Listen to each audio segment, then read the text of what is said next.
Alors, Lioma, comme vous voyez, on est avec Dr Abdel Baroudi, militant marocain en exil depuis 50 ans. C'est ce que est poète, écrivain, un des premiers architectes civils, c'est ça, c'est Baroudi, au Maroc.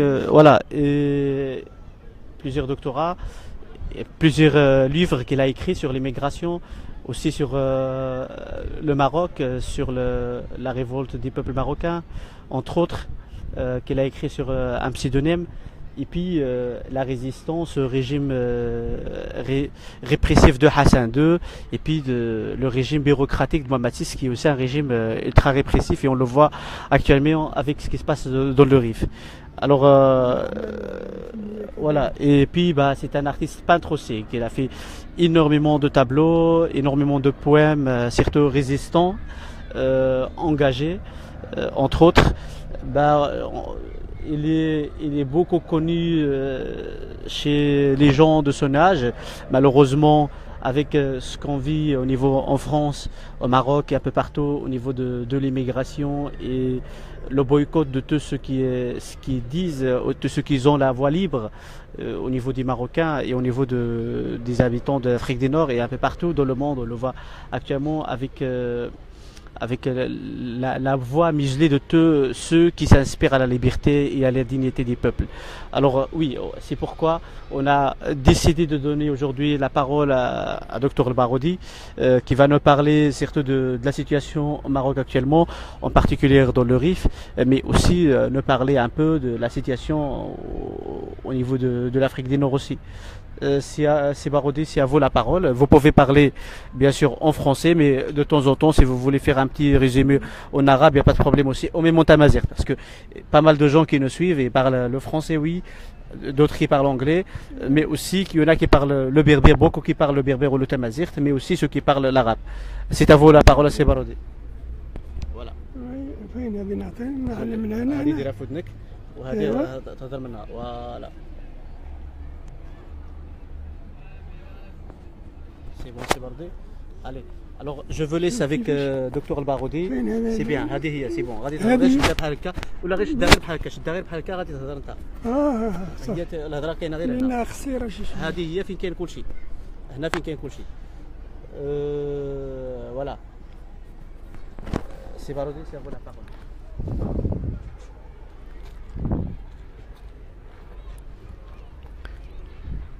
زيد سي بارودي. يعني كاين هذا الظاهرة اللي خصنا هذا نركز عليها، وهو المغاربة لا يعرفون هذا التاريخ نتاعهم. التاريخ نتاعهم مجهول من طرف غالبية هذا الشباب المغربي حاليا، ولهذا يعني ما يمكنش عندهم هذا الجيل الجديد ما عندهمش شي بوصلة باش يعني هذا يفهموا هذا المسائل اللي كتسير عندي في المغرب واللي صارت منذ 1950 يعني في الواقع المغاربة ما كيعرفوش بأن هناك خيانة عظمى من طرف حزب الاستقلال. حزب الاستقلال الجرائم نتاعو ضد هذا، ضد المقاومة وضد يعني هذا ما معروفاش حاليا لحد الآن. وثانيا هذا الناس يعني ما فهمانيش لماذا الأحداث حاليا كيعيشوها وهي عندها خلفيات ديال 50 سنة، ديال 50 سنة وما عارفينش واحد القضية أخرى، وهو هذا النظام الملكي اللي يحصره اللي يكون غير مشروع تماما. لماذا غير مشروع؟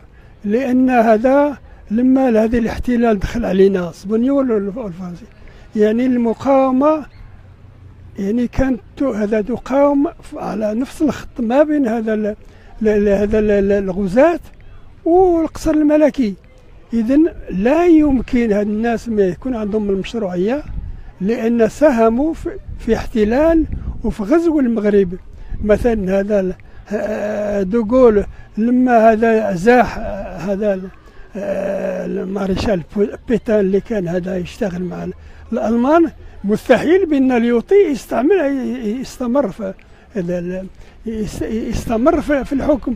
وعندنا هذه الظاهرة موجودة، المغاربة سامحين بأن هذه الدولة الملكية مستمرة، وهي يعني ملكية خائنة. الدليل على هذا لما وقع اتفاق، هذا الذي 2012 والأغلبية الساحقة ديال المغاربة ما عارفينش هذه الظاهرة. وهذا جدي اللي جاب هذا هذا الجانب، وهذا الوالد نتاعي رحمه الله هو اللي عطاه. ألا وهو في 25 ماي 2012 هبطت 20,000 فارس. 1912 20,000 فارس هبطت من قبيلة بني وراين وطوقت فاس. وشنو هو الهدف من التطويق ديال فاس؟ وهو الاستيلاء على هذا مولاي حفيظ والقضاء على اليوطي اللي كان تما عنده الثكنات ديال 5000 جندي. وثم لأول مرة رفع الشعار إقليد نيرومين.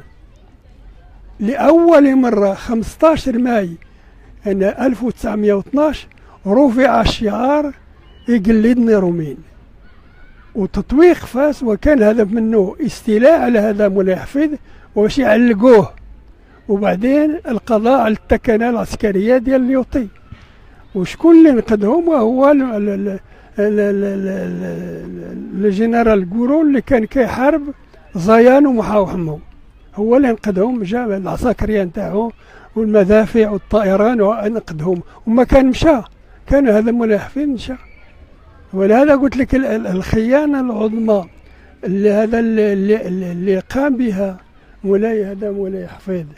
لأن على فكرة مولاي حفيظ لما مضى على هذاك ديال اتفاق ديال الحماية أعطوا له 375 فرنك سنويا، وأعطوا له 40,000 هذا باوند هذا استرليني. وهذا وجابوه هنا في فرنسا وبداو كيجولوه في فرنسا ثم بحال القرد، بحال الحيوان ديال هذا. وهذا وفي الاخر دخلوه لطنجة وبقى تما حتى مات. هذاك المولاي حفيظ انا عطيته الكنيه ديال مولاي القنطار، لان كان كيوزن اكثر من 100 كيلو، ولا سميته مولاي القنطار. ولهذا قلت لك هاد الناس يعني حاليا سدت الحكم وما عندوش اي مشروعيه، لان هذا شاركوا في نفس الخندق في احتلال وغزو واكثر من ذلك، وهو كانوا يحاربوا في المقاومه عبد الكريم. وهذا حتى عيث بوعمران وذاك المناطق كلها كانت ويذكر الانسان الدور ديال القلاوي، دور ديال قبيله القلاوي اللي هذا كانت في نفس الخط مع القصر ونفس الخط مع الغزاة، وقضوا على حركة عبد الكريم. هذا هو اللي مش معروف. وأما من الخيانة لحزب الاستقلال، خيانة حزب الاستقلال هذه يعني سر من الأسرار اللي ما معروفاش لحد الآن، لأنه ما كان بكل صراحة يعني هما اللي كان كيغتالوا يعني المقاومين أتباع هذا، هما اللي قتلوا عباس المسعدي هما. وعرفت بأن القرار يعني اغتيال عباس المسعدي لأن أنا كنت في القوات الشعبية وبحثت على هذه المسائل. وعلى بالك هذا لما البصري محمد البصري اللي هو من تاونات جاب اخبار بان انا كان بحث على هذا الناس اللي اغتالوا عباس مسعدي. اش عملوا؟ كان جبروا لي باش نعمل هذا التدريب في الجزائري وتماك قرروا باش يقتلوني. وشكون هذا نقدني؟ وهو النمري هو سوسي، والنمري هو لما جاب اخبار بان كان هذا البصري والجماعه نتاعو يقتلوني، مشى لعنده هذا الجزائر العاصمه قال له والله لو كان ما وقع شي حاجه البارودي غادي نصفيها بسلاحنا بسلاحنا. وفعلا توانى على هذا، تراجع على هذا على اغتيالي، وما كنت مشيت تقريبا مشيت فيها. وقلت لك يعني هذا الخيانة ديال الحزب. وبعدين كاينه ظاهرة اللي ما معروفاش تماما، وهو عرصة بريشة. عرصة بريشة تما كان كيعذبوا الناس ويقتلوهم ويذبحوهم ويدفنوهم تما. ولحد الان دابا واش داك عرصة بريشة في النواحي ديال تطوان مازالت تما، دفنوا واحد العدد كبير ديال الانصار ديال عبد الكريم، ذبحوهم. وفي هذا النطاق خص الانسان يعني يذكر الدور ديال الغزاوي. الغزاوي لما كان في حكومه ثانيه في البدايه بكاي الامن، مدير الامن الوطني، هو اللي كان هو مختص يعني في هذا الشيء ديال الملاحقات وهذا وهذا وحبس وهذا وقتل وتعذيب ديال المناضلين تابعين هذا لعبد الكريم. وهذه ما معروفاش. الدليل على هذا أن كنت أنا في القوات الشعبية، يعني كنت كنبحث على هذه المسائل. واحد النهار جاء عندي هنا أحمد بن جلون، خو عمر بن جلون. قلت له الله يجازيك بخير، تمشي يعني المركز ديال الحزب الاستقلال وتجيب لي اللائحة ديال اللجنة التنفيذية. وعرفتي مشى له ثم 2 مرات ورفضوا له باش يدخل هذا الوثائق ياخذ هذه اللجنه لان قبل اغتيال ديال عباس مسعدي اللي كان يعني هذا من انصار ديال عبد الكريم، قبل ما يقتلوه صوتوا بالتصويت، وهذا اللجنه التنفيذيه بكاملها صوتات باستثناء واحد. عرفتي بان هذه مهمه جدا، باستثناء واحد وهو عبد الرحمن اليوسفي. عبد الرحمن في ذاك الوقت كان يعمل مع عمليه جراحيه على الصدر في مدريد. ثم اما الباقي ديال اللجنه التنفيذيه كلهم، هذا بن بركه، بو عبيد، كلهم هذوك الناس كلهم، بن سعيد، كلهم صوتوا لاغتيال هذا عباس مسعدي. كلهم هذا صوتوا يعني بالاجماع وصوتوا على الداي. والمغاربه ما كيعرفوش هذا الشيء، ما كيعرفوا حتى شي حاجه على عرصة بريشة. دابا واش بدك عرصة بريشة في النواحي ديال تطوان لان كانت ملك ديال حزب الاستقلال، واش مازال ثم ولا هذا اللي حذفوها ولا هذا اللي قسموها ولا ما نعرف.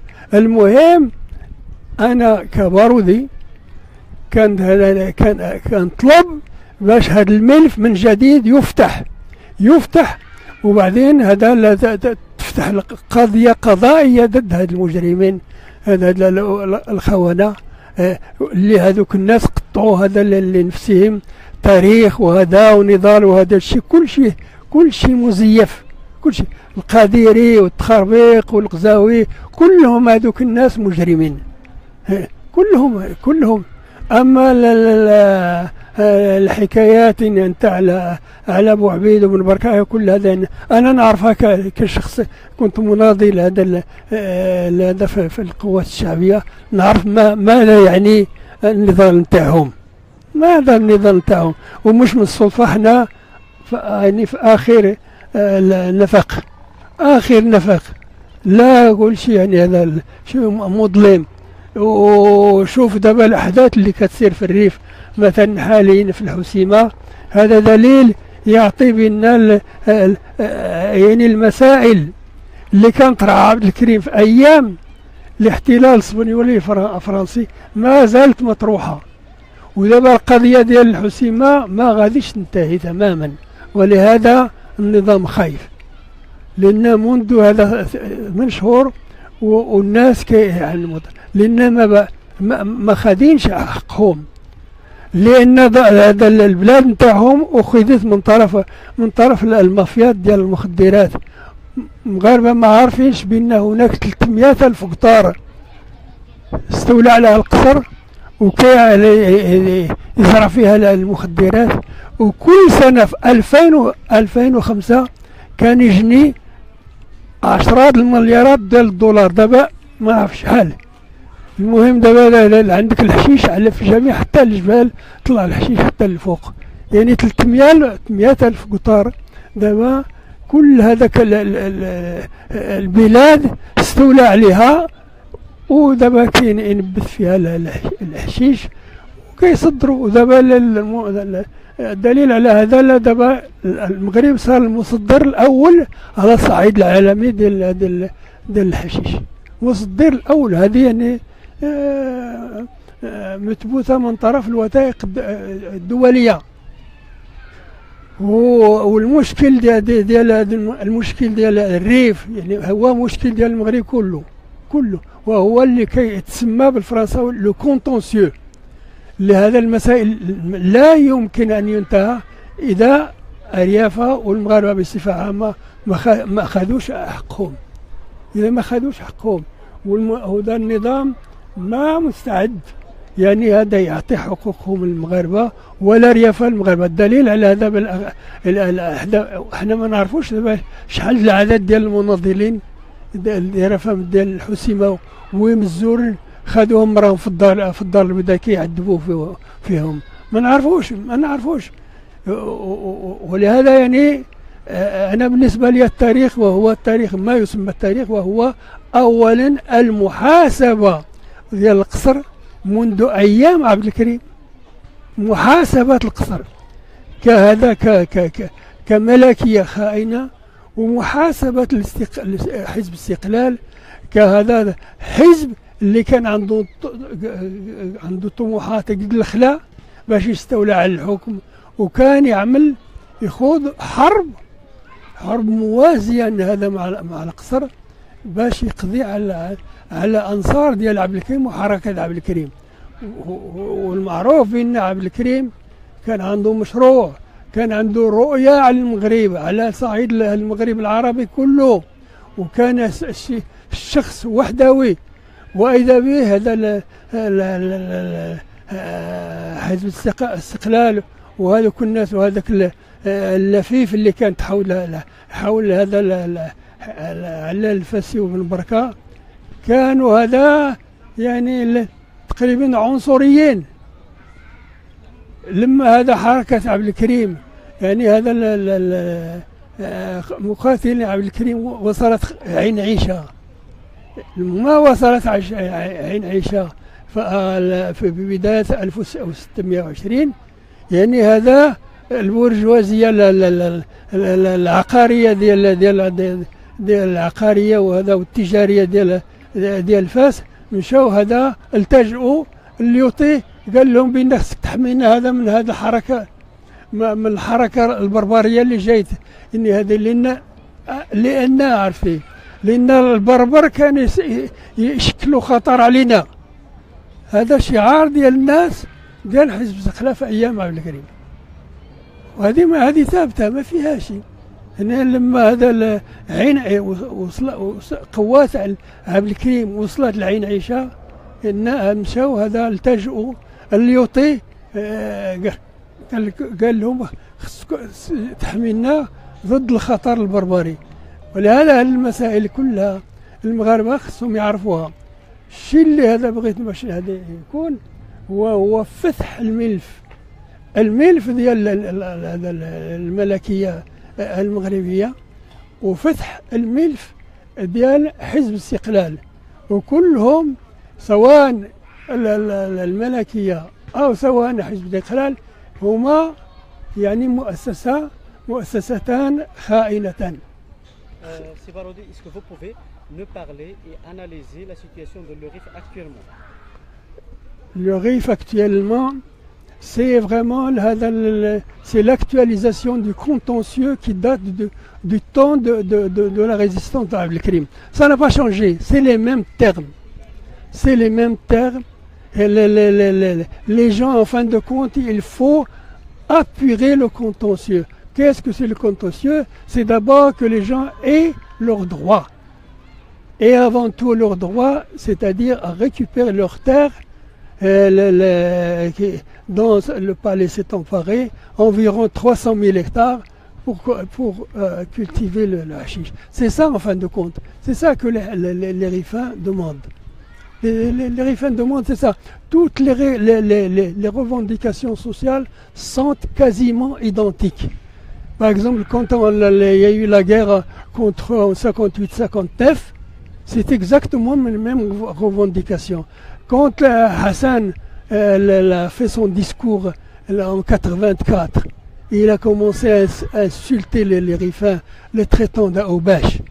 C'est exactement les mêmes revendications. Et bien on retrouve exactement les mêmes revendications.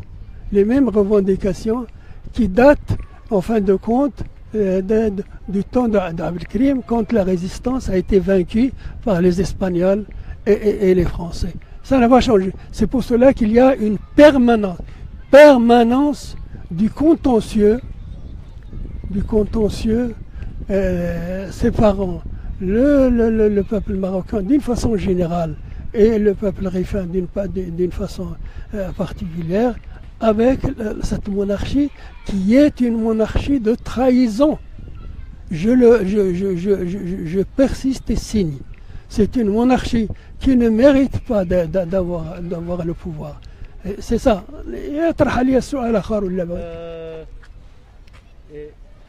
C'est quoi ce que vous pensez au niveau de ce qu'on voit actuellement, la résistance qui s'abat sur le Maroc, puisque la résistance, on en voit un peu la solidarité qui soit au sud, au nord, un peu partout au Maroc. C'est-à-dire les gens manifestent leur solidarité avec les soulèvements populaires de le Rif, et on voit qu'il y a une résistance au régime. Oui, mais j'ai dit, je reprends, c'est vraiment le terme de contentieux. Le terme de contentieux, c'est-à-dire il y a une permanence de non-droit. Une permanence de non-droit, de non-liberté. De non-liberté, de non-droit.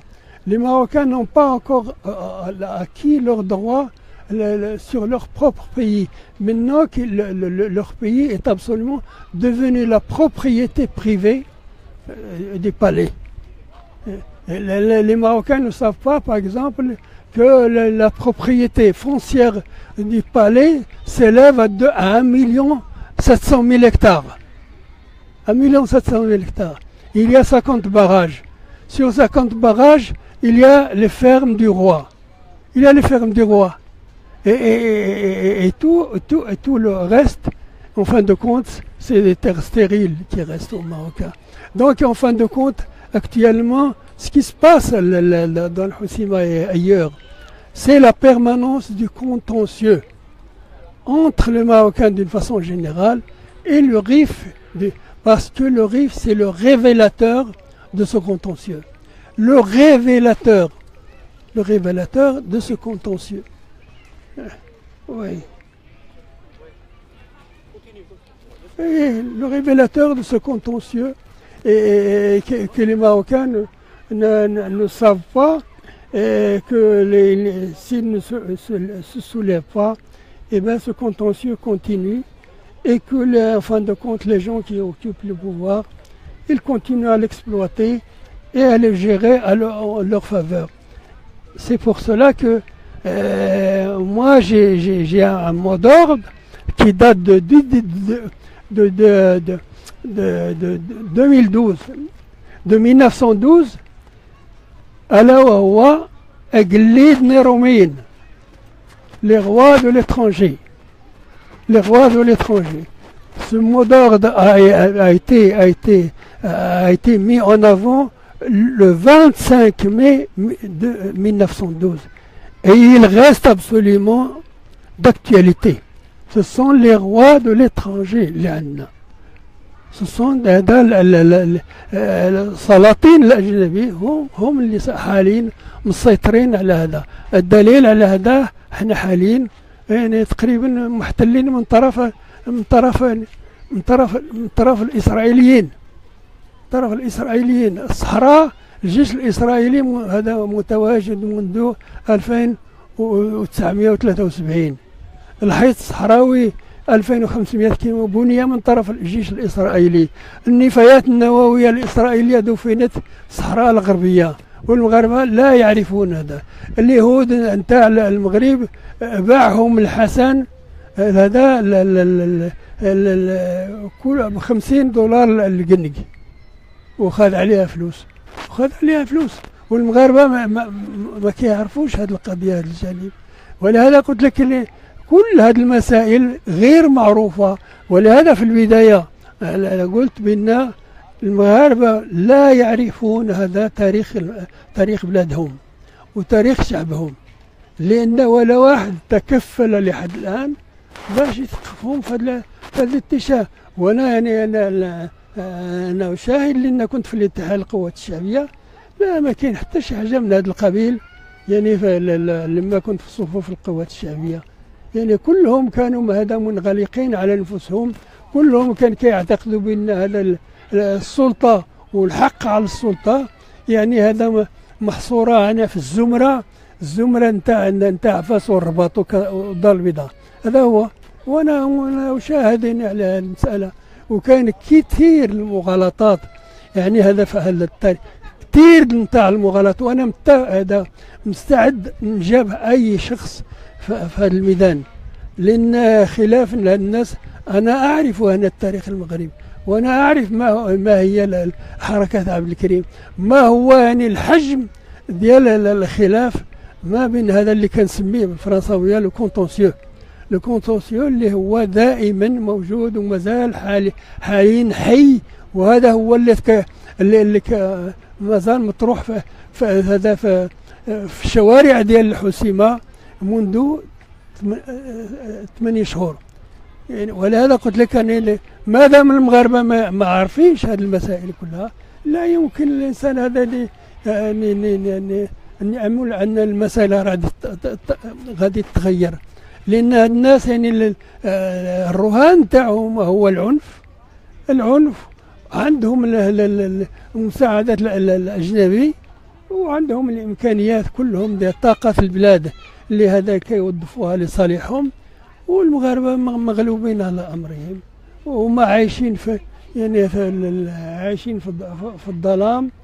والدليل على هذا وهو هذا الملكية علينا على ظهرنا على كاهلنا منذ 385 ألف عام، وهما على ظهرنا ومازالين غادي يستمروا. ما دام المغاربة ما عارفينش بأن هاد الناس ملكية خائنة، ملكية نتاع سلاطين ديال الأجنبي، ولكن ديال سلاطين المحتلين والغزاة وهذا والاستعماريين. قلت لك الإسرائيليين دابا مستعمروا هذا بلادنا، مستعمروا هذا. حتى الديوان الملكي مستعمر، وكل هذا الضباط وكل هذا يعني الأطر ديال النظام دابا كتخرج من المعاهد الإسرائيلية كلها.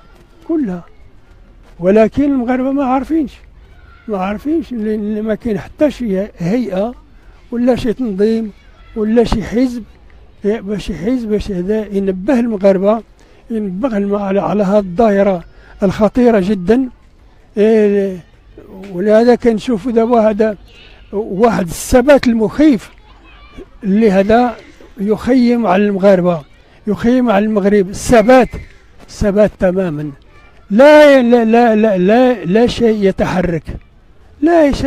يتحرك. كل المسائل يعني هذا تمشي كالعادة في الرتابة التاريخية منذ قرون، ولحد الآن يعني لا شيء يتغير.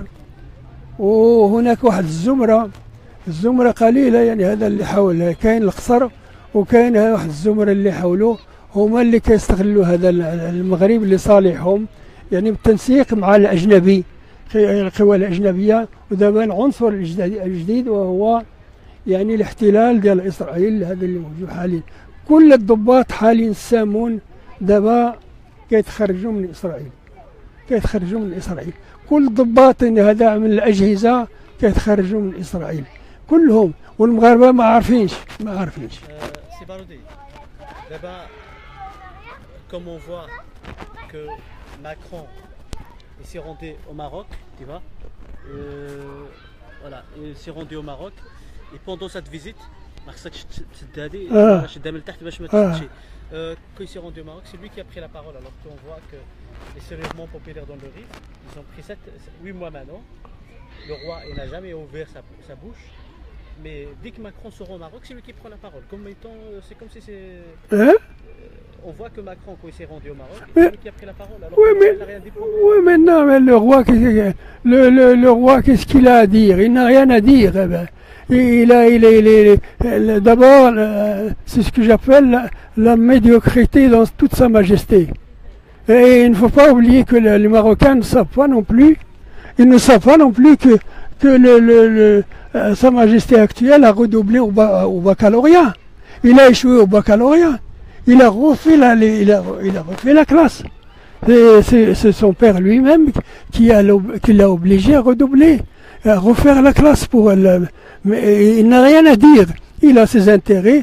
Quant à Macron ou à Sarkozy, mais ils défendent leurs intérêts et l'intérêt de leur pays. Ça, c'est normal.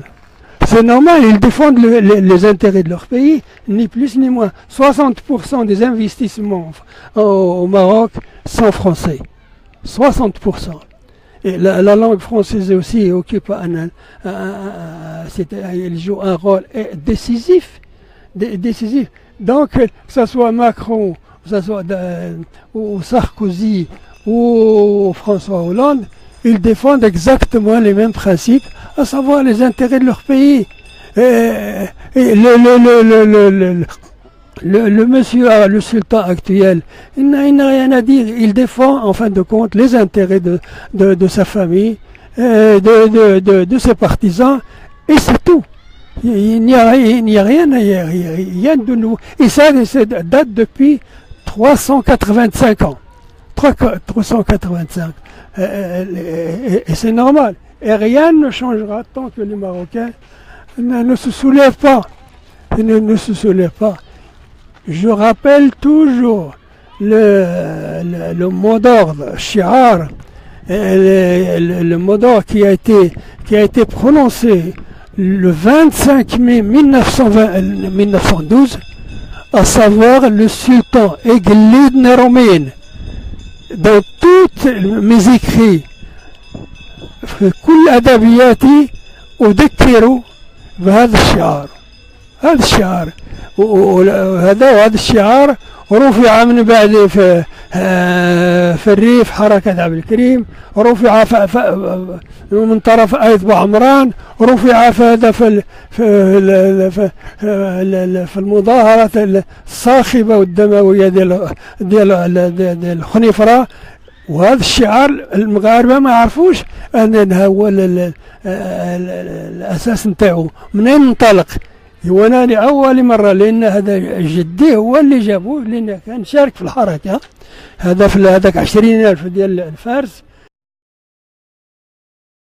الشعر ويرفعوه من جديد، وهو أقليد نيرومين. أقليد نيرومين ولهم الحق هذوك الناس اللي كانوا ثم 20,000 يعني حول فاس، المطوق فاس، يطلبوه وهذا ويرفعوا الشعار ويقول له هذا مولاي حفيظ كان يعني هذا السلطان الأجنبي. سلطان. Il faut qu'on parle surtout du Maroc actuel, parce qu'il y a Mohamed VI, il y a beaucoup de gens qui disent qu'il a fait des choses et des avancées sur les droits de la femme, les avancées au niveau des libertés individuelles. Qu'est-ce que vous pensez, vous? Non. Il a changé uniquement la façade de la boutique. Rien n'a changé. Son père était un criminel et un traître. D'ailleurs, que les Marocains reviennent à ma lettre historique que je lui avais envoyée en février 1991, où je l'ai accusé de haute trahison avec vraiment des faits absolument documentés et prouvés. C'est pour cela qu'il m'a envoyé ces tueurs après, pour m'assassiner à cause de cette lettre de 31 pages. Et là, il y a tout le contentieux en fin de compte. Et il existe toujours. Il se trouve que les Marocains ne connaissent pas cette lettre, qui est quand même un document absolument historique de 31 pages où j'ai accusé Hassan de toutes les trahisons. Et il se trouve que les Marocains ne connaissent pas, alors que ma lettre est sur Internet depuis 18 ans. Depuis 18 ans. Et ce n'est pas moi qui fait rentrer dans cette lettre sur Internet. C'est une Française que je ne connais même pas. C'est elle qu'un jour, elle m'a envoyé, m'a dit, m'avait demandé de lui envoyer des documents sur le Maroc, et je lui ai envoyé, entre autres, ma lettre.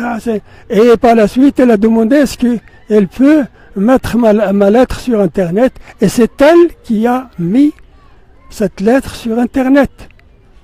Et pourtant, elle est sur Internet depuis 18 ans, et les Marocains ne la connaissent pas.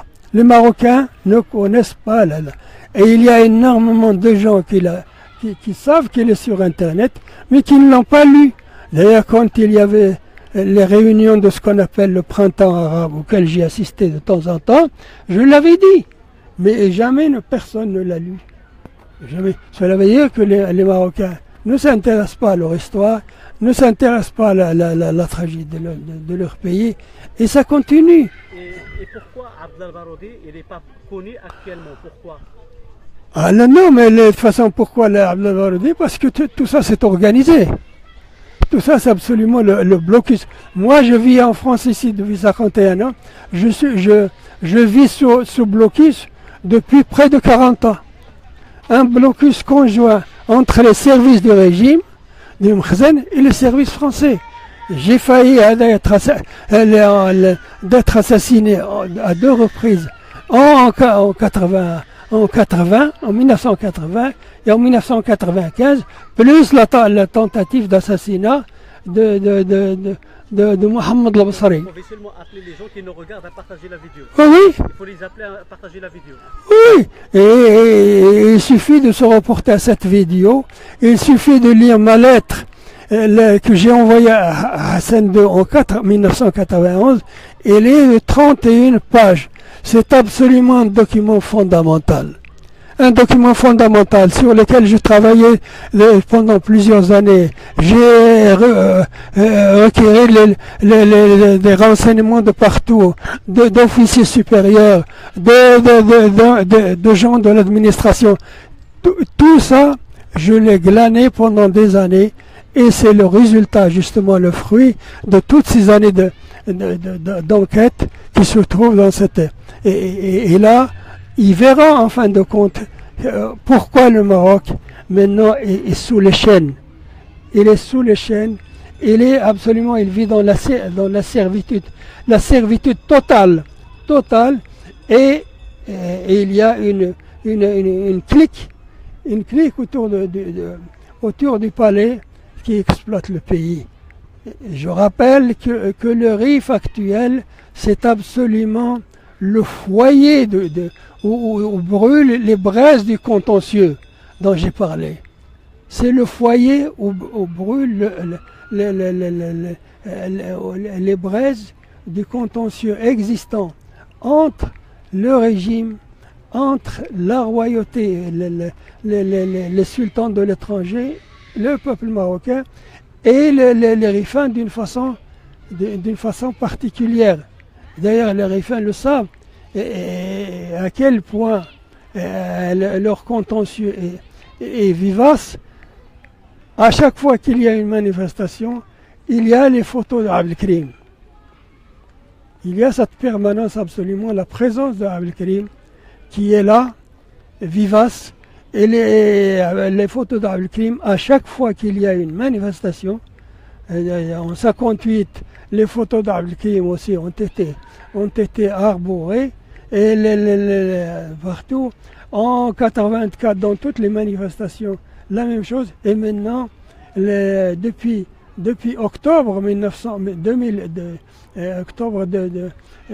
2016 jusqu'à maintenant juillet 2017, les photos d'Abdelkrim sont présentes tout le temps. Cela veut dire une photo d'Abdelkrim, c'est la permanence du contentieux qui n'est jamais maintenant résolu, et à mon avis, il ne sera jamais résolu tant que ce régime continue. Ce régime, je le dis, je le proclame, il faut le renverser. Il faut le renverser. D'ailleurs, j'ai écrit deux poèmes en arabe traduits en français. إذا الشعب أراد التغيير وإذا الشعب أراد الحرية. Il se trouve sur Facebook, ma page Facebook.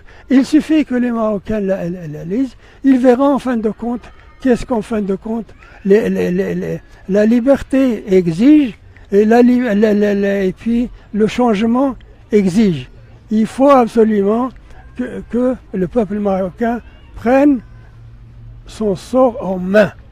C'est ça l'essentiel. Or, maintenant, jusqu'à présent, ce sort est un peu à l'abandon et qu'en fin de compte, les Marocains se contentent en fin de compte de l'habitude, de la force de l'habitude, de la répression, de la faim. Parce que il faut qu'ils sachent que les sultans de l'étranger mènent une guerre multiforme. La guerre de la faim, la guerre des policières, la guerre de l'ignorance. Je rappelle qu'après les manifestations de Casablanca en 1965, Hassan a prononcé un discours le 30 mars 1965 où il dit carrément à la télévision, on peut maintenant regarder ça sur Internet, que هاد الناس وقالها بالدارجة هاد الناس هاد الطلبة المزعومين وهذا إلى يعملوا لنا مشاكل ما خصناش منهم. ولهذا من ذاك الوقت انتهج يعني نظام تعليمي، وهذا ولا في الجامعة ما بقاش فلسفة ولا علم الاجتماع ولا يعني هذا صار التطبيع وصار يعني هذا الوهابيين المصريين يتوافدون على المغرب لتطبيع هذا المغاربة، وهذا هو اللي وقع هذا ولتطبيع المغاربة. وثانيا دابا المغرب كلهم يعني تقريبا يعني عايشين بحال الحيوان، بحال الحيوانات بصفي. ولهذا قلت لك عايشين سي بارودي اسكي فيف كوميم كي لي ماروكان لا يعني ما شاعرينش، ما عندهمش يعني ما عندهمش وعي واضح، لأن ما هناكش واحد لتحسيس، ما هناكش وناس اللي ممكن يعني هذا يتكلفوا بهذا التحسيس ديال الناس، لأن ما يسمى الحركة الوطنية، هذيك الحركة الوطنية كنت يعني هذا كانت يعني كتشتغل لصالح الزمراء والطبقة نتاعهم المحدودة، وأما يعني عامة الناس لا يعرفون شيء ولا يفهمون شيء ولا يعرفون أنهم لا يعرفون. وأنا يعني شاهد بأن أنا كنت كمناضل مهم في القوات الشعبية، وتعرفت على كل الناس هذاك كل أركان ديال القوات الشعبية، منهم بن بركة، منهم بن سعيد، منهم البشير الفقيقي، منهم بوعبيد، كلهم هذوك الناس يعني ما كانش عندهم رؤية واضحة ديال الإشكالية المغربية، ولكن كان عندهم شعور بالمصلحة ديال الطبقة المحدودة نتاعهم، هو البرجوازية الصغيرة. ولهذا قلت لك التحقوا تقريبا هذا بالنظام، التحقوا بالحماية وصاروا يقاوموا يعني كحزب استقلال يقاوموا في حركة عبد الكريم، وأغلبية ديال المناضل ديال عبد الكريم اغتيلوا وعدد منهم ذبحوا ودفنوا في عرصة بريشة اللي هي هذا العرصة اللي كانت في ضواحي تطوان. وانا يعني كان نقول وكان نرفع دابا شعار، وهو فتح هذا الملف ديال نتاع شو اسمه الملكية الخائنة اللي ساهمت في احتلال وهزيمة المقاومة، يعني فتح الملف نتاعها وفتح الملف ديال حزب الاستقلال. حزب الاستقلال كتنظيم اللي ساهم كذلك في القضاء. Oui, oui. Le problème, c'est que maintenant, il faut absolument ouvrir le dossier de la monarchie, qui a en fin de compte collaboré, je dis bien collaboré, avec les colonisateurs, et puis pour vaincre la résistance. Et je prends un exemple de la France. Toutes les oppositions qui ont collaboré avec se trouvent par la suite sont passées devant le tribunal. Pétain, le maréchal Pétain, qui a collaboré avec l'armée allemande, eh bien, la résistance française, on a liquidé des dizaines de milliers. Il a emprisonné le maréchal Pétain pendant des années à l'Île-Dieu. Et qu'est-ce qu'il en est advenu de tous ces sultans de l'étranger? Rien ne leur a donné. Au contraire, ils ont eu le pouvoir comme cadeau. L'istiqlal, c'est encore beaucoup plus grave dans la mesure où on ignore tout de ces crimes. Tout, absolument tout. Moi, je sais l'ampleur des crimes du parti de l'Istiqlal, parce que ce sont eux, en fin de compte, qui avaient fait c'est-à-dire la chasse aux partisans de Abdelkrim. Et la plus grande partie des partisans de Abdelkrim ont été arrêtés, égorgés et enterrés à la Arsat Berisha. C'est la propriété de Berisha.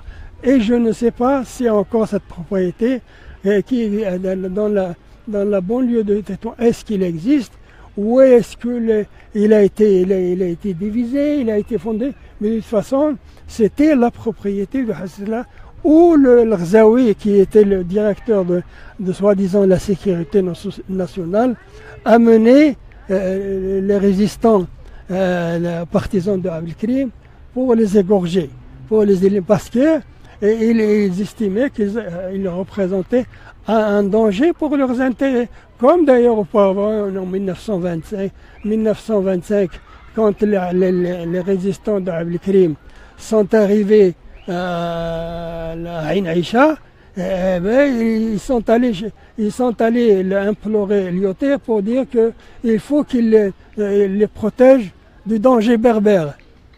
Alors que Abdelkrim, c'était un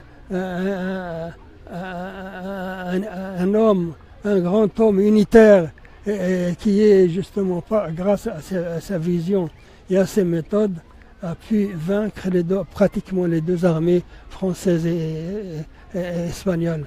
Et donc la situation actuelle, c'est vraiment d'actualité, c'est ouvrir les dossiers de la monarchie sérieusement et ouvrir le dossier des partis de l'Istiqlal. Voilà le mot d'ordre que je lance au cours de cette interview. Je lance absolument. Il faut ouvrir le dossier du parti de l'Istiqlal.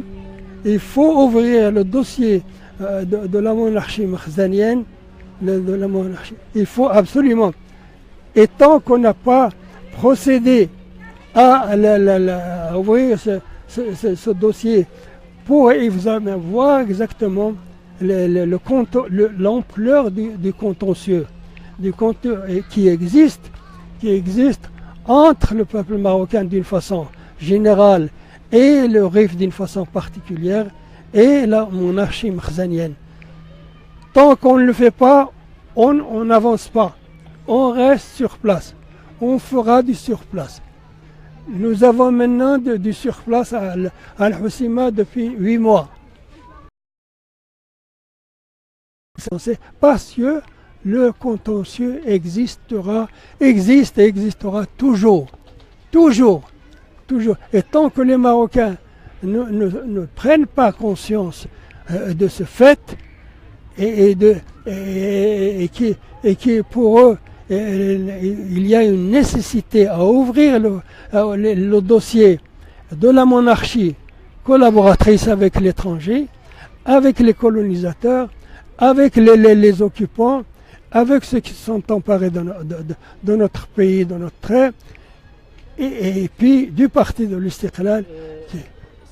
سي بارودي خصها يجنوا ولا مزيغ باش تفهمني مزيغ.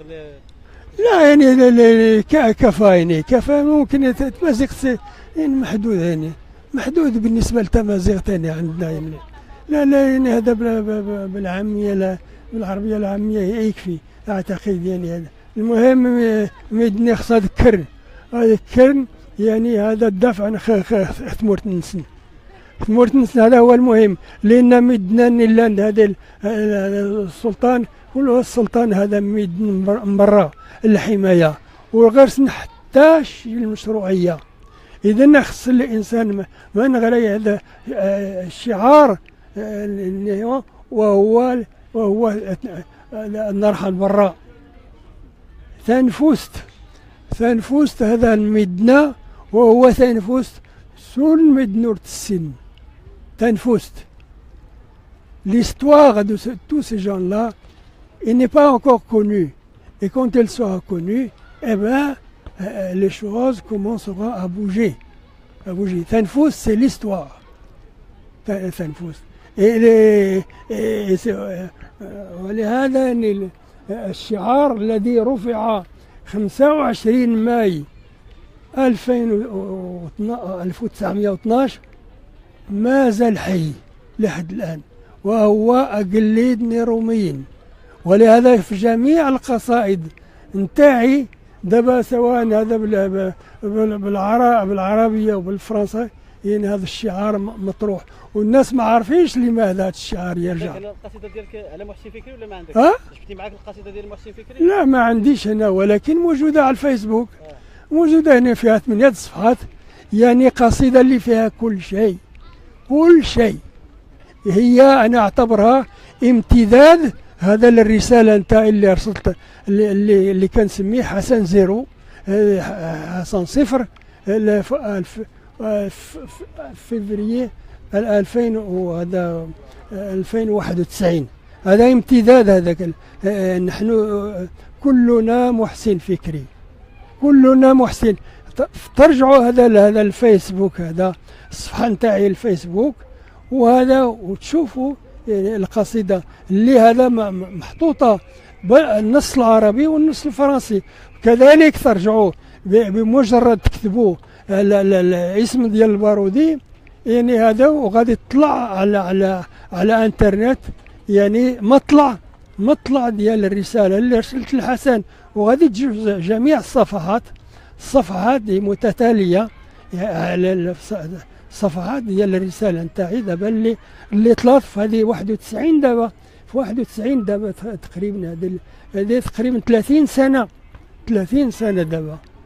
91 هذا 10 سنين يعني هي هذيك تقريبا هذا 30 سنة الرسالة دابا موجودة. والناس اللي غادي يطلعوا على ذاك الوثيقة ديال الرسالة نتاعي، ويطلعوا على ذاك القصيدة اللي كتبت في حق محسن فكري، غادي الأفق غادي تفتح لهم. وانا أجزم بأن المسائل غادي تبدا من تما بهذا الشرط، باش الإنسان يعني يفتح هذا اللي كنسميه هذا الخلاف الرئيسي ديال الكونتونسيو ما بين الشعب المغربي وهذا بصفة عامة وهذا والريف بصفة خاصة. ماذا من ما تفتح il faut instruire maintenant le dossier de la monarchie Makhzani. Il faut instruire le dossier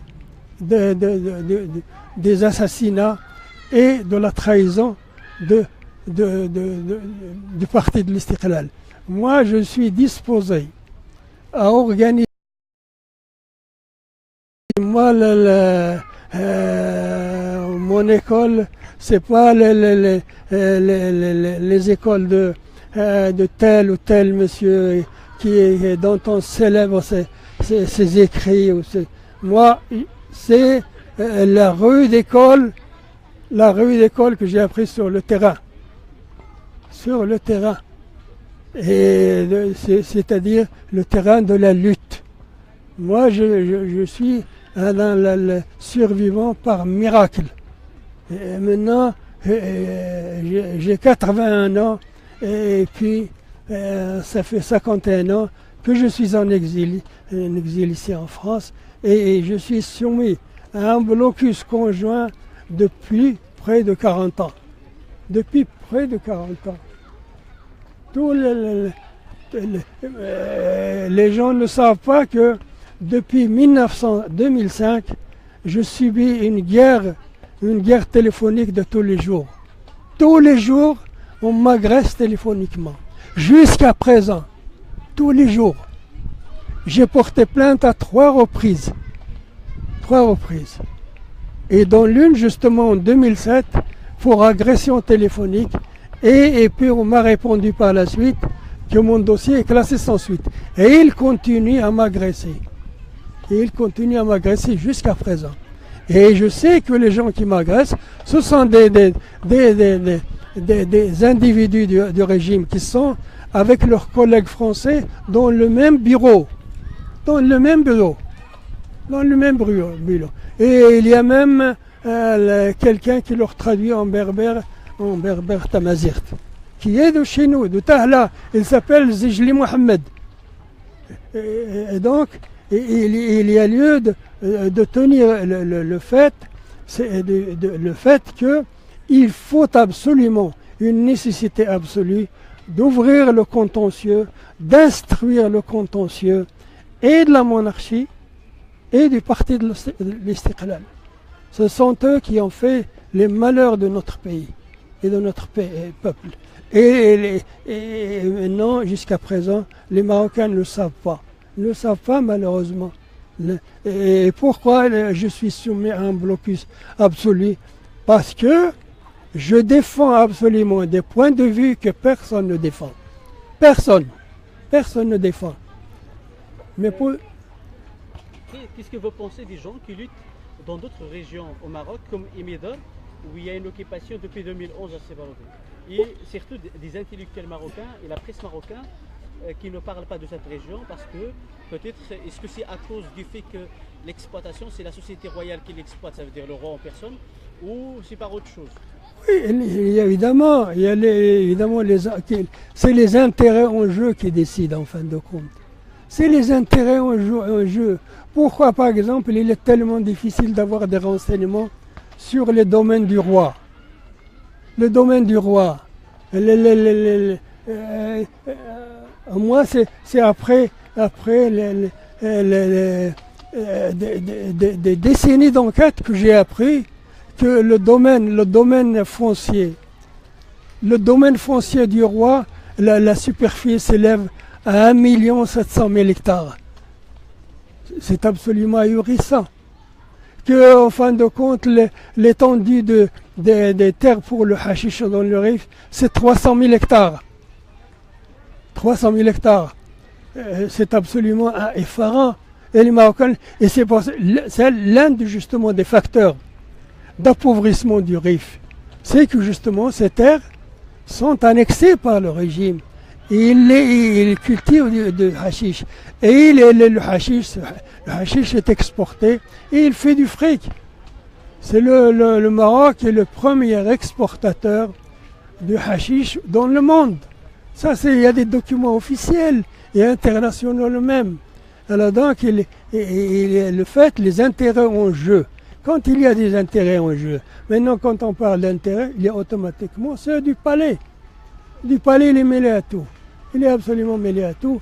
Toutes les tomates qu'ici, les légumes, les fruits qui viennent ici en Europe, viennent du domaine des rois. Et c'est pas le commun des mortels du peuple marocain qui en vote. Tout ça, ça vient de... Les mines qui sont exploitées, c'est pas vrai? Bien sûr. Toute l'industrie minière, maintenant, le palais a sa main partout. Il a le main partout. Il est dans le tourisme, dans par exemple les installations de photoélectriques de Ouarzazate. C'est le palais qui lance ça. Dans les installations de Méditerranée 2 à Tanger, tout ça c'est vraiment entre les mains. C'est Wajidi Mohamed, c'est lui qui s'occupe de la gestion des intérêts du palais. C'est lui. Bouhammou et Akhnouch. Bouhammou et Akhnouch. Ce sont tous qui sont des gens à la tête de sociétés et de banques qui sont dans le main du roi. Akhnouch, pour renseignement, Akhnouch c'est un milliardaire souci. Bouhammouch, c'est un milliardaire souci aussi. Et les grandes familles faciles dans tout ça, qui ont exploité le Maroc depuis des années et qui ont gouverné, est-ce qu'ils sont toujours dans ce pouvoir ou... Non, ils sont absolument des acolytes du régime. Ils ont géré le Maroc pour leur profit et pour le régime. De toute façon, ça c'est connu. Les fascis et autres, c'est les mêmes gouvernements. C'est les mêmes gouvernements.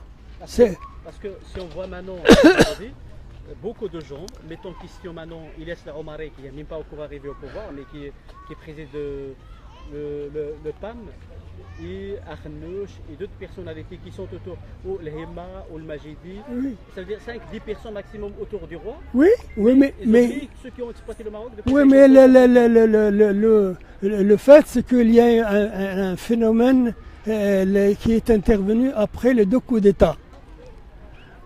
Avant les coups d'État, le régime, la monarchie s'appuyait sur, en fin de compte, ce qu'on appelle les tribus du Moyen Atlas. C'est pour cela, du Moyen Atlas et du Rif, c'est pour cela que les cadres de l'armée étaient essentiellement d'origine rifaine ou du Moyen Atlas. Quand il y a eu le coup d'État, tous ces officiers ont été éliminés. Et le palais s'est allié avec les milliardaires soucis. C'est pour cela qu'on trouve le Himma, c'est pour cela qu'on trouve Akhnouch, c'est pour cela qu'on trouve le Wajidi. Tous ces gens-là, ce sont des soucis. De toute façon, c'est la même région. C'est la même région. Le fait, c'est qu'ils forment un clan. Ils forment un clan et ils ont des intérêts énormes alliés au palais. Mais ils gèrent en même temps la fortune du palais. Wajidi a pour rôle de gérer la fortune du palais. C'est connu. C'est lui qui a les registres. Donc, en fin de compte, ce sont ces gens-là qui ont pris la relève. Et c'est pour cela qu'il y a eu la marginalisation depuis 1972 et du Rif et du Moyen Atlas. Une marginalisation politique et une marginalisation économique. Maintenant, c'est prouvé. Le Rif, il est marginalisé depuis 1956. Et cela, ça fait partie du contentieux. Mais c'est baroudé, parce que mon analyse personnelle, c'est que quand je vois un peu le développement qui soit au sud et au nord, et l'Atlas et le nord, on voit que le développement au sud, c'est uniquement Agadir qui est développé parce que c'est une zone touristique. Et puis, si on voit un peu tout l'entourage d'Agadir, il y a des régions qui sont très très pauvres. Ce qu'on voit au niveau sudiste marocain, c'est-à-dire la région d'Ouarzazate, Tata et la région.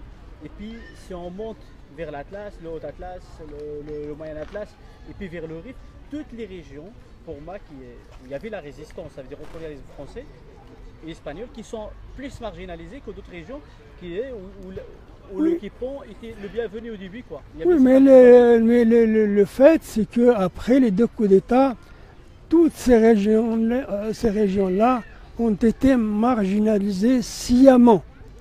Sciemment, et jusqu'à présent, c'est toujours marginalisé. L'Atlas, il n'y a rien, absolument rien n'est fait là-dedans. Là, quand en 2013, le soi-disant Mohamed VI est parti faire un voyage, Et il est resté à Harmomo, il a observé une halte d'un quart d'heure. Un quart d'heure. Ça, c'est pour l'histoire. Il a un quart d'heure, il est à Harmomo, il est resté. Pas plus. Et puis, ils sont partis. Et toute cette région est laissée à l'abandon. Il n'y a aucune infrastructure. Il n'y a absolument maintenant tout le recrutement, par exemple, des fonctionnaires, des soldats. Tout ça maintenant, personne n'y accède. Parce que maintenant, chaque fois qu'il y a le recrutement, il y a une enquête, il y a une commission qui se forme pour savoir de quelle région il est. Et ça, c'est une règle absolument absolue. Et donc, il y a une marginalisation. D'ailleurs, il suffit de voir ce qu'on appelle les hommes du roi. Les Wajidi, les Akhnouch, comment ils s'appellent, comment l'autre aussi. Non, le Hima, l'autre aussi. Akhnouch et tout ça. Le Bouhammo. Tous ces gens-là, maintenant, sont devenus milliardaires. Et ils sont... C'est des nouveaux, c'est-à-dire que tous ces gens-là, ils sont des nouveaux, c'est-à-dire ils tournent autour du nouveau roi, mais ils n'étaient pas là avant.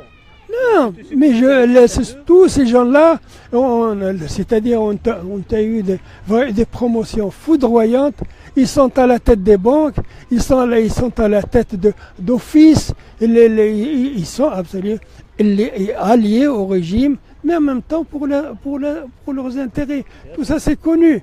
C'est connu. D'ailleurs, au cabinet royal, il y a 11 conseillers du roi. Et dont le premier conseiller, c'est Azoulay, c'est-à-dire le représentant du Mossad au Maroc. Et bien, ces gens-là passent leur temps à se battre pour avoir des fermes. Pendant ce temps-là, Azoulay et ses copains se livrent à un travail de sape du Maroc. Et ils font que le Maroc maintenant est devenu colonisé. Et colonisé, c'est bien ça. Et les Marocains ne le savent pas. Est-ce que on peut dire que c'est-à-dire le Maroc est indépendant de la France depuis 58 ou tout simplement que Jacques, c'est plus lui, au l'IOT, que c'est plus lui qui gouverne, c'est-à-dire sur place, qu'on voit en face de nous. Non, c'est-à-dire ce qui a été négocié, à ce qu'on appelle les négociations d'Aix-les-Bains. Tout ça, il n'y a jamais eu de négociation à Aix-les-Bains. Il n'y a jamais eu d'accord d'Aix-les-Bains, contrairement à ce qu'on raconte. Mais les véritables négociations ont eu lieu directement entre Edgar Faure et Mohamed V. Et Antoine Pinet, et à la selle Saint-Cloud, dans la banlieue parisienne. Et c'est là où il y a eu l'accord. Mais quand tu as vraiment négociation et accord d'exclusion, il n'y a absolument jamais accord ni négociation à Aix-les-Bains. Aix-les-Bains, c'était une kermesse.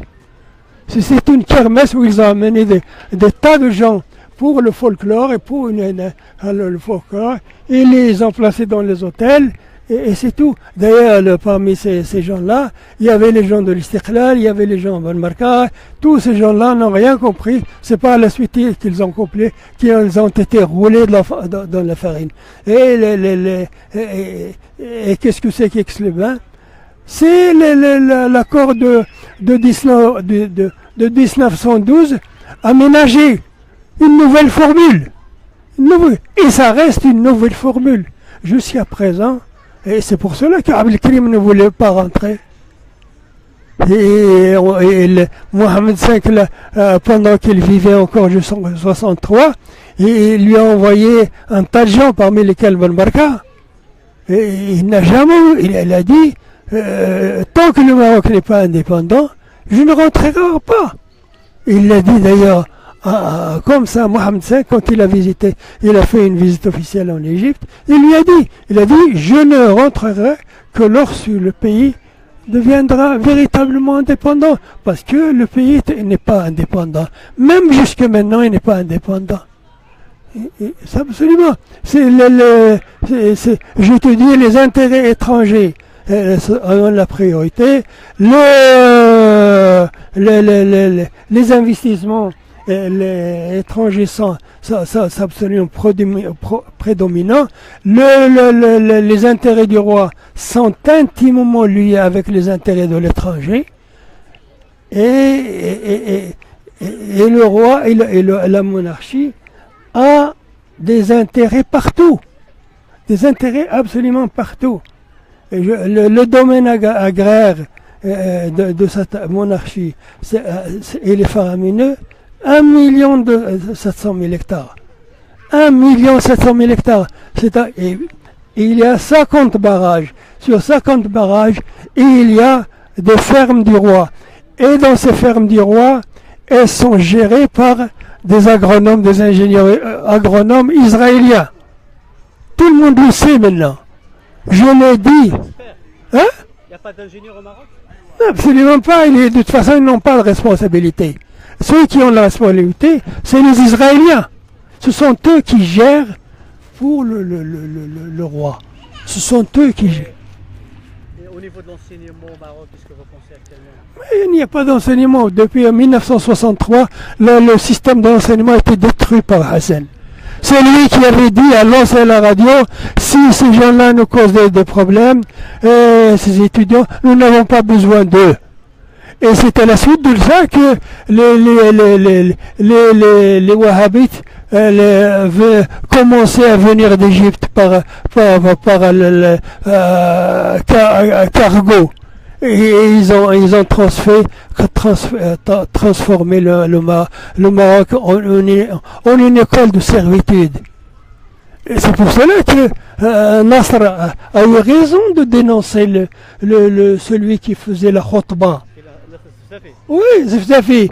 Il avait raison justement, parce que cet individu commençait à les agresser verbalement. Et vous savez qu'on ne sait pas le Marocain, que la khutbah du vendredi n'est pas écrite par l'imam. Elle est envoyée par fax par le ministère de l'Intérieur. Et ce que racontait ce type-là, cet imam, c'est là, en fin de compte, le fax du ministère de l'Intérieur. Oui. C'est la même chose. Non, du ministère de l'Intérieur. Vraiment, ça vient exactement du ministère. Et ça, depuis 1956, ça dure toujours.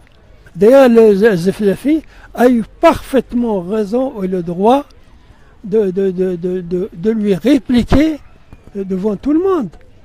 Il a raison. Il a fallu la prison. Bien sûr, parce qu'il y va des intérêts du système. C'est normal. Mais les Marocains ne savent pas, par exemple, que la khutbah du vendredi qui arrive dans les grandes mosquées, ça vient du ministère de l'Intérieur. Ça veut dire pour vous, arrêter cet imam, de faire une critique pareille, ça touche les intérêts du régime ou directement. Lui, il défendait le régime. Quand il a broyé le discours venu du ministère de l'Intérieur, il a broyé, en fin de compte, c'est la voix du régime. C'est la voix du régime. C'est-à-dire comme un perroquet, quoi. Exactement. Exactement. Mais tant que les gens ne comprennent pas toutes ces choses-là, on n'avance pas. On n'avance pas. Et je crois que moi, je dis encore, je maintiens et je répète, moi, je suis disposé à participer à un séminaire et à discuter de tous ces sujets. Je maintiens qu'il n'y a pas d'alternative. Et il y a une chose, un dernier aspect que je voudrais, c'est que les Marocains ne constatent pas que Hassan Zéro a détruit toute alternative. Maintenant, par exemple, s'il y a quelque chose qui arrive à ce système et qu'il disparaisse comme ça tout d'un coup, il n'y a pas d'alternative. Il n'y a personne qui prend la relève. Et à ce moment-là, c'est la pagaille.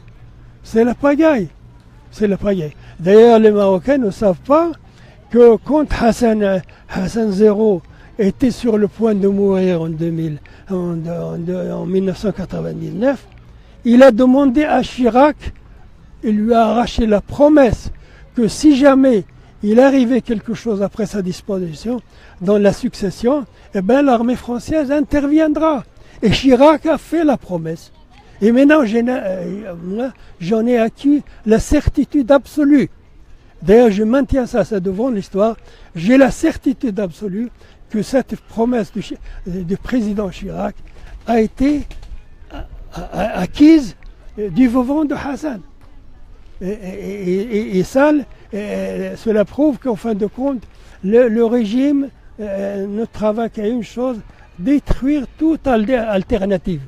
Toute alternative politique, il faut la détruire. C'est ce qu'il a fait. Hassan, toute sa vie, en fin de compte, pendant son règne, il n'a fait que ça. Détruire toute alternative. Détruire, couper les têtes qui dépassent. Arrêter, en fin de compte, la réflexion libre, la création libre des Marocains. Et c'est pour cela c'est l'immobilisme. L'immobilisme. C'est ça, c'est pour cela que j'ai lancé le mot d'ordre dans mon poème, que le Maroc, je l'appelle l'Absurdistan. Au lieu de l'appeler le Maroc, c'est l'Absurdistan, c'est l'absurdité qui règne absolument. Il croit que tout absolument doit continuer comme les autres siècles. Comme les autres siècles. Et cela contre les lois de la nature. Et moi, je reviens. Je suis disposé à participer à un séminaire où le débat sera ouvert pour faire l'instruction du dossier de la monarchie makhzanienne qui est pour moi illégitime. Je le dis, je suis le premier Marocain à le dire. Cette monarchie est illégitime. Il est illégitime. Il est illégitime comme le régime de Pétain est illégitime. Comme le régime de Quisling en Norvège était illégitime. Exactement. C'est la même chose. Il a collaboré avec les Allemands. Il a été condamné par la suite en Norvège. Quisling. Donc, en fin de compte, je ne vois absolument pas pourquoi. Pourquoi ces gens-là, ils ont trahi, ils ont assassiné la résistance et ils sont encore au pouvoir. Je ne vois pas pourquoi. C'est vraiment. Quand Hizb al-Istiqlal, c'est encore pire. Hizb al-Istiqlal, vraiment, il faut absolument ouvrir et leur dossier et leur tombe. Et les instruire leur dossier. Un par un. Je rappelle qu'Abbas Msaadi a été assassiné par décision à l'unanimité, sauf un, Abdelrahman Yousfi, qui a été assassiné par décision à l'unanimité, sauf Abdelrahman Yousfi qui était dans un hôpital madrilène. Tous les autres ont voté pour. A commencé par Alel Fassi, Ibn Barka, Bouabid et ainsi de suite. El Ben Saïd et tout ça. Tout le monde. Donc il faut qu'en fin de compte, que ces choses-là soient connues. Et moi, je suis disposé absolument à contribuer pour révéler, pour éclaircir tous ces problèmes cruciaux. C'est pas par hasard qu'on est au dernier échelon de l'échelle. C'est pas par hasard. On est là depuis des siècles parce que il y a une politique, il y a une clique au pouvoir, il y a une collaboration entre l'étranger et cette monarchie qui fait que le pays, que le peuple marocain est maintenu dans une camisole de force. Une véritable camisole de force qui ne peut pas bouger. Et il n'y a qu'une chose que la violence. Le régime n'a pas d'autre alternative. C'est la violence et c'est tout. La fin. Il n'y a qu'à voir maintenant ce qu'il en a fait. Des militants comme Nasser Zefzafi et tous ses compagnons qui sont maintenant emprisonnés et torturés à Casablanca. Et ils en arrêtent tous les jours. Tous les jours, il y a des arrestations. Tous les jours, parce que il y a permanence de ce contentieux, permanence du non-droit, permanence de la trahison de la trahison des Glidnes Romains, trahison de Hizb Istiqlal, qui son cas est encore sinon vraiment aussi grave, sinon pire, parce que les Marocains ne savent rien du rôle absolument de trahison de ces gens. Il faut absolument instruire le dossier de ces gens-là. Il faut les traduire devant le tribunal de l'histoire. Je le répète encore, le maréchal Pétain a été arrêté, ses partisans ont été, un grand nombre de ses partisans ont été fusillés après quand la résistance française s'est emparée du pouvoir. Et puis Pétain a fini ses jours dans une prison à l'Île-Dieu. Et il n'a pas été rétabli dans ses fonctions de président de la République. Et bien chez nous, non. C'est absurde, mais c'est comme ça. Et ils ont collaboré avec les envahisseurs. Ils ont combattu aux côtés des colonisateurs la résistance marocaine. Et bien et quand même ils sont toujours au pouvoir. C'est injuste. On ne peut pas. Il n'y a pas de poids et de mesure. C'est comme ici en France ou en Norvège, et puis dans d'autres régions, où des classes dirigeantes ou des responsables ont collaboré avec l'étranger et qui ont été condamnés. سي بارودي Oui. هذا قال لك انت مغربي علاش ما تهضرش بالعربيه انا قلت له ديرها on a plusieurs personnes qui nous suivent qui parlent aussi le français et qu'on essaye d'être équitable, ça veut dire que tous les gens qui nous suivent. Non mais j'ai parlé une grande partie en arabe. Voilà, قولها له بالعربيه باش يفهم. انا نقولها له بان انا طلب منك انا الشوط الاول كله انا كنت كلمته بالعربيه.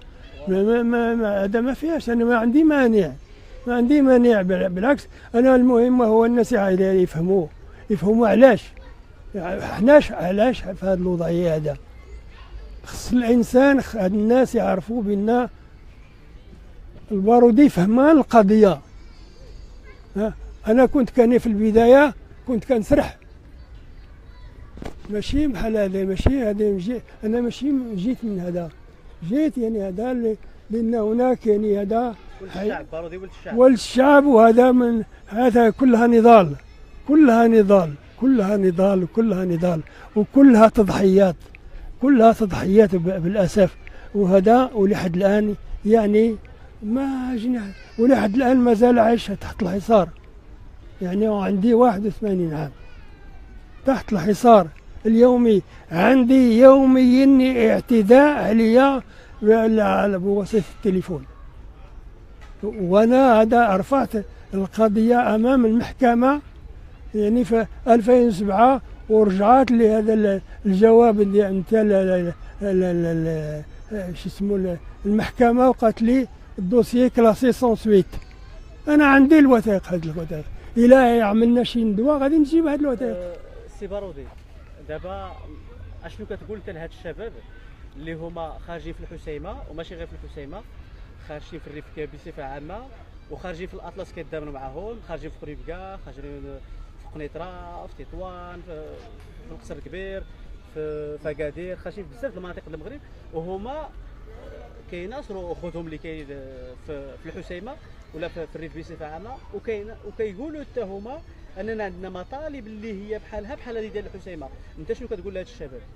انت اللي واحد الانسان اللي ناضلتي حياتك كامله من اجل الشعب المغربي ومن اجل الكرامه ديال الشعب المغربي. انا كنقول لهاد الشعب اولا، قلت لكم هذا بعدا يربطوا يعني هذا يعمل هذا الاتصال مع كل هاد الناس اللي عندهم هذه التجربه الطائله والطويله، واللي عارفين تماما يعني الاحداث، واللي عارفين تماما هذا الاشخاص، كلهم الاشخاص اللي وراء هذه الاحداث الدمويه عندنا علينا. انا كاين هناك بعض الاشخاص قلائل اللي كيعرفوا هذه المسائل كلها. قول لهم بارطاجيو، قول لهم غير بارطاجيو انت صافي هما غادي يفهموا. وهو شاركوا هذا الفيديو ديالك باش يشوفوها ناس اخرين.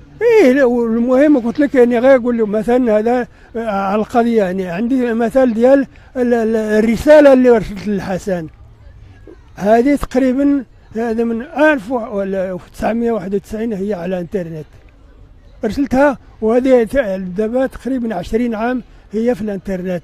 وشكون اللي قراها؟ وانا قلتها لبعض الناس، قلت لها بالانترنت غير تكتبوا الاسمي وغادي تطلع مباشره على الانترنت، وما كيقراوهاش. واش يعني ويقراو ويشوفوا يعني المحتوى ديال الرساله. ولهذا مش من الصدفه بان الحسن بعد يعني 95 صفت لي هذا ثلاثه ديال المجرمين باش يقضيوا عليا، وصفتوا لي قرعه الزيت مسمومه، وما ما نجيت بها الا بفضل يعني هذا صديق عسكري ضابط برتبه كولونيل ميمون بوزيان. وانا نقولها امام التاريخ، اللي هو اللي قال لي بان الحسن قرر بان غادي يقجك، هذا التعبير تماما، غادي يقجك. يعني هذا يرد بالك دابا غادي هذا يصيفط لك بعض المجموعات غادي باش يخليو ضربوك. والفرنسيس كانوا متواطئين ولحد الان دابا مازال متواطئين كل شيء، وسرقوا لها وثائق، سرقوا لها كتب، ومازال يسرقوا لها على في كل شيء. ولهذا يعني اي مثلا في المعارض الفنيه نتاعي كيديروا على المضايقه، بدل هذا المخابرات تجي يعني هذا تشارك في المجهود الثقافي، وما كيجيو يصوروا الناس اللي جاوا يشوفوني، يجوا في المعرض نتاعي يصوفوهم يعملوا هذا الملفات. يعني هذا قلت لك المسائل. يعني هذا اولا هاد الشباب كلهم يعملوا هذا الصله ويطلعوا على الكتابات والادبيات ديال هاد الناس.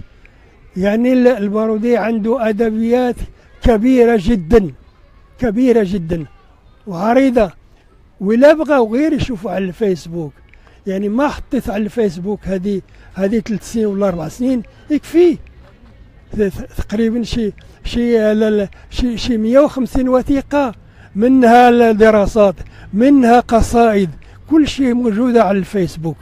اذن غير رجعوا على هذه المسائل كلها، يعني المسائل كلها. واخيرا يعني هذا المذكره اللي قدمت الشهاده للتاريخ، يعني اللي فيها عده مسائل، يعني هي قراءات جديده للتاريخ المعاصر اللي برهنت بها بان ما هناش يعني هذا لا اتفاق ولا شو اسمه المفاوضات، كل شيء هذه خرافه، كل شيء هذه خرافه.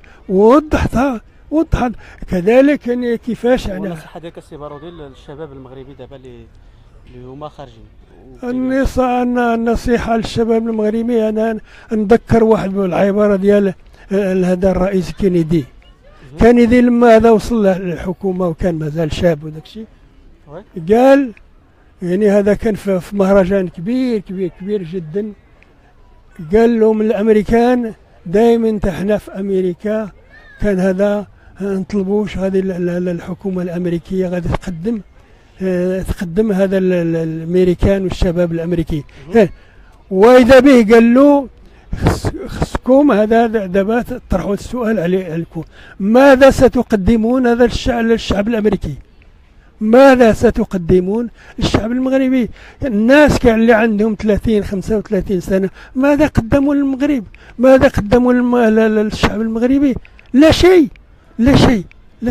ما يقدموا. لا لحد الان ماذا الرصيد ديال الحياه نتاعهم يعني ما هو الرصيد؟ يعني يطرحوا السؤال على انفسهم، ماذا فعلت في حياتي وبحياتي؟ ولكن دابا كنهضر لك على دوك الناس بحال ناصر الزفزافي وهاد الناس اللي هما كيناضلوا، اشنو كتقول لهم انت اللي انسان اللي ضحيتي بحياتك من اجل الشعب المغربي؟ لا ولا قلت لك انا 52 عام دابا 51 عام 51 في يعني انا يعني في خلال يعني هذا الشهاده نتاعي، وهو القصيده كلنا محسن فكري اللي غادي نحاولوا نقراوها غدا، وغادي ندير لها فيديو باش نحطها في الفيسبوك. كل محسن فكري يعني كل هذيك القصيده فيها كل 8 صفحات فرنساويه والنص العربي والنص الفرنسي كلها يقراوها. انا كنقول بان هي امتداد الرساله نتاعي ديال 1991، امتداد اللي كنطرح جميع الاشكاليات ديال المغرب حاليا.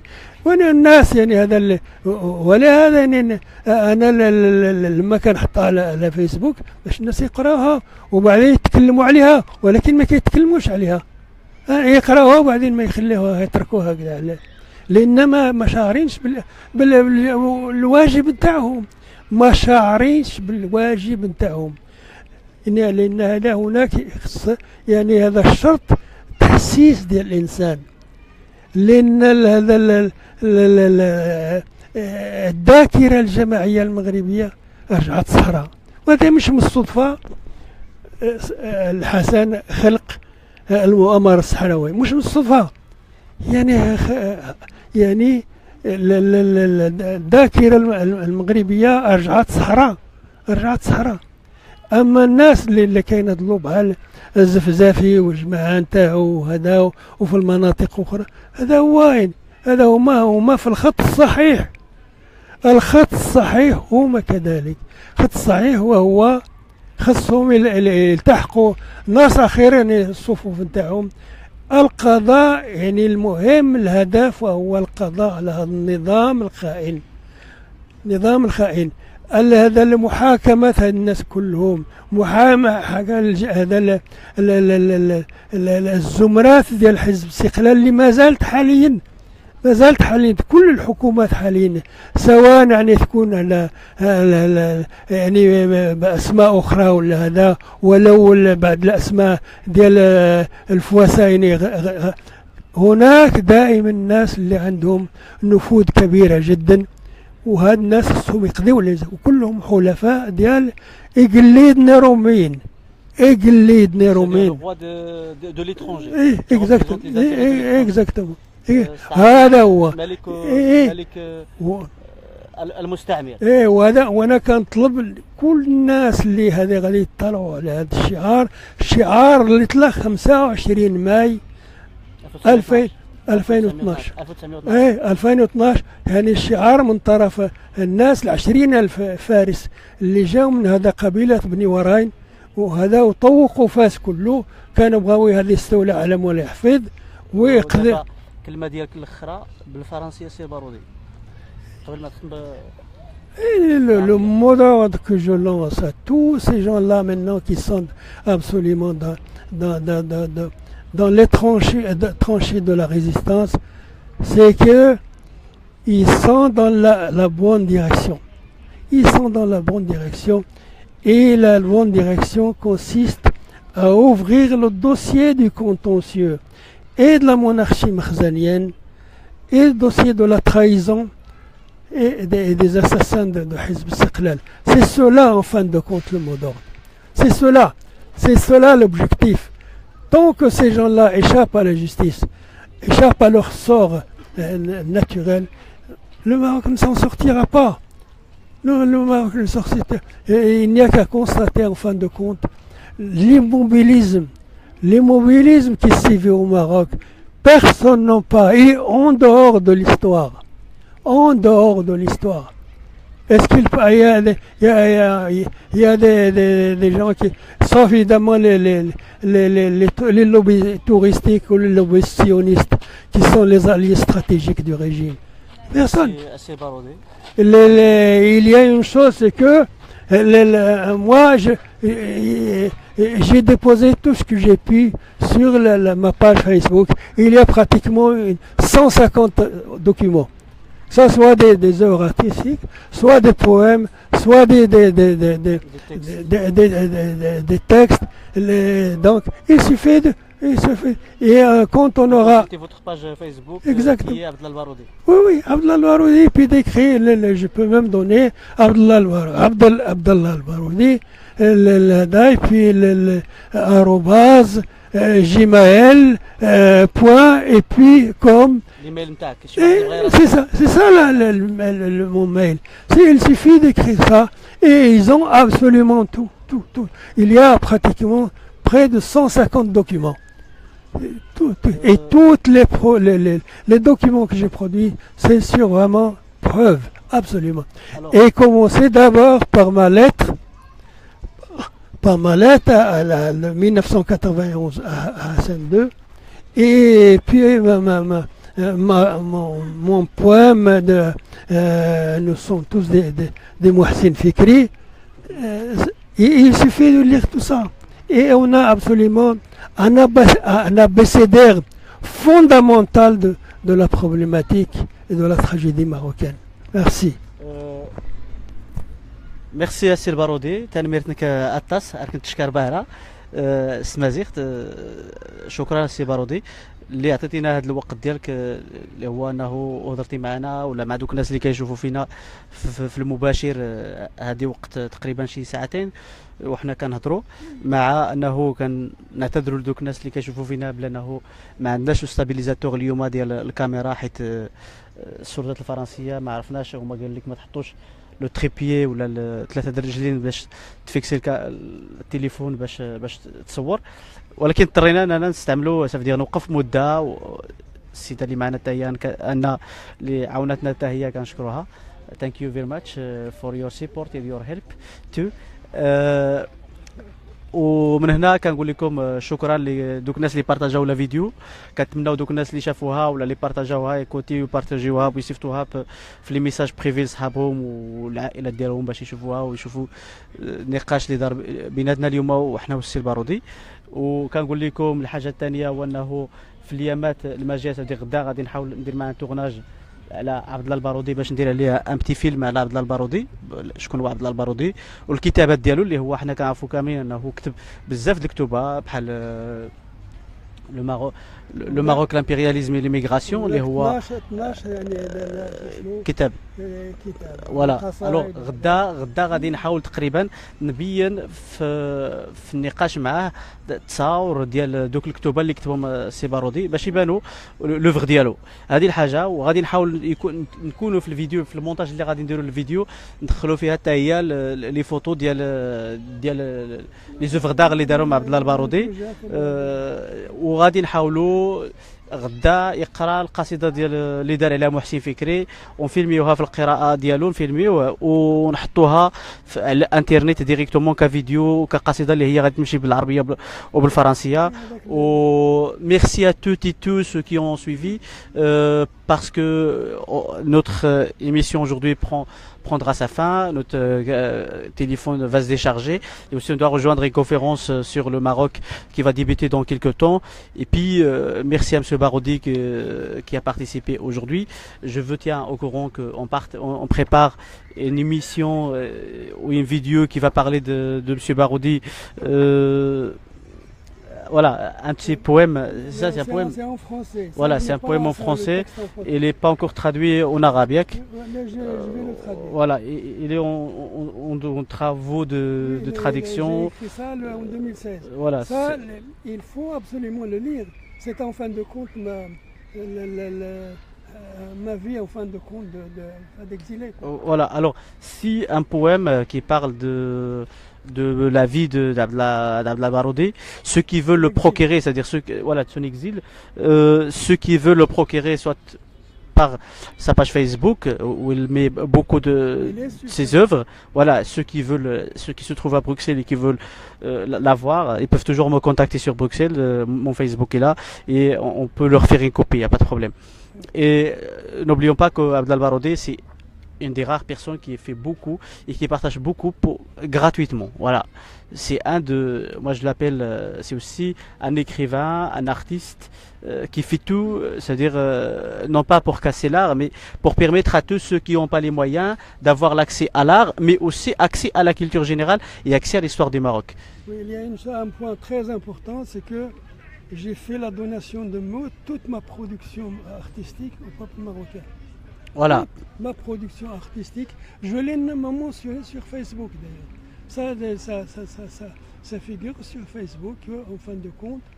Toute ma production artistique, j'en ai fait la donation au peuple marocain. Voilà. C'est pour cela que les services marocains veulent s'emparer de ma production artistique. C'est ça. Alors, mon problème, c'est comment protéger ma production artistique. Ça va. Alors, comme vous l'entendez, oui, son œuvre artistique, il a donné comme étant un cadeau qui appartient au peuple marocain. Et ça, c'est merci à M. Barodi. de vos dons pour le peuple marocain. Je pense que c'est et moi j'ai vu ces œuvres d'art et sont sublimes. Voilà, et je vous conseille tout et tout à aller voir sur sa page Facebook. Il y en a énormément qui sont déjà exposés. On va essayer d'exposer d'autres sur notre film sur Abdel Baroudi qui va sortir d'ici quelques temps. On ne sait pas encore le temps. On est en plein production, c'est-à-dire on va commencer à filmer actuellement. Ça veut dire à partir, on est aujourd'hui, on commence déjà.